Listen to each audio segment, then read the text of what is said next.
Now, the far-right Alternative for Germany party achieved its best result ever in Sunday's election. Campaigning on an anti-immigration, anti-European Union platform, the AfD came second. It won 20% of the vote.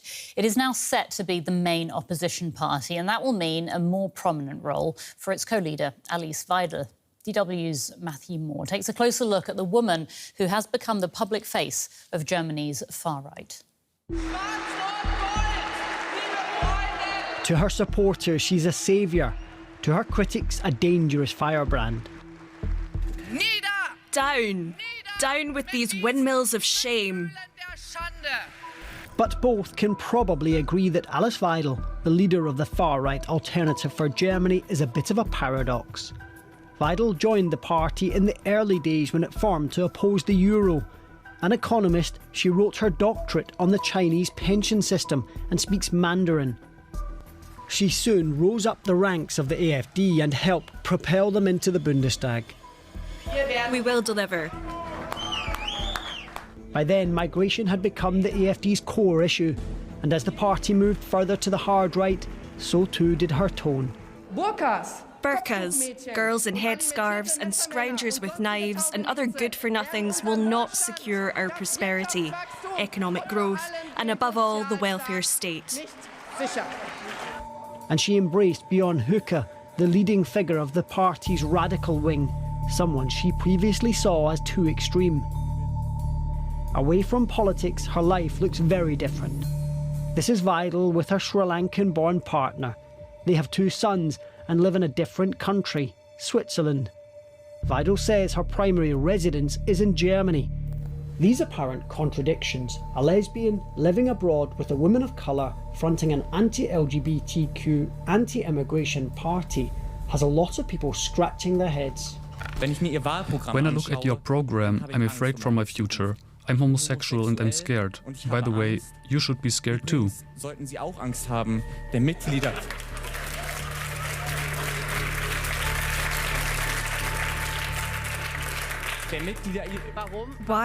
Why should I be scared? For the AfD, Weidel is the ideal figure to lead the anti-establishment movement. On election night, she warned that if the rest of the political pack don't deliver, the AfD would be lying in wait. Then I can tell you, the next election will come sooner than you think, and then we will overtake the CDU as the stronger force. That is our goal. The next government coalition now faces the challenge of proving her wrong. Let's get more from our political correspondent, Simon Young. So, Simon, we're looking at the far-right AfD as now the second strongest political force in the German Parliament. What is the party planning to do with the significant influence that it is now wielding? Yeah, and it's really interesting. The AfD will have nearly a quarter of the seats in the Bundestag, just over 150, and that'll give them plenty of opportunity to speak in debates and make their points. And they'll be more able, for instance, to also influence the parliamentary agenda. And I think all of that is part of their journey, as they see it, to become and be accepted as a normal party, a part of the political landscape, a permanent part of it here in Germany. But it remains to be seen, I think, how exactly they will behave. Quite a lot of their members of parliament are actually new to the Bundestag, and they include some pretty fruity characters, I could say, including one gentleman who has described himself as the friendly face of National Socialism. There's quite a significant, if you like, extreme radical right element here, and so people like that, I think, could be quite hard to keep in line, and that could mean problems for the AfD's stated aim, which is to be in government after the next elections in 2029. That's right. I mean, none of the other parties will work with the AfD because it is a far-right party. So do you think that being excluded from government, do you think that could further radicalise it? Or, I mean, you suggested that it was trying to become more moderate. I mean, will it become more moderate to make it more attractive as a potential coalition partner?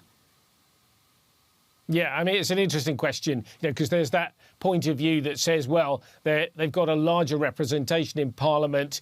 They don't have to have this sort of attitude of insurgent opposition party. They don't have to be quite so strident and cantankerous in Parliament as they've been before. Indeed, they could do what Marine Le Pen in France or arguably Meloni in Italy have done, namely sort of soften the image of their party and attempt to make it more palatable to voters in the centre and take a step away from those on the extreme that I just mentioned. But I should say I don't see any sign of that. Certainly during the election campaign, the rhetoric was pretty harsh. The criticism of all the parties, including the Christian Democrats, who now look set to lead the government, was very severe. So, it remains to be seen whether the AfD will behave itself and try and, sort of make itself an acceptable party or whether they'll stay out on the right.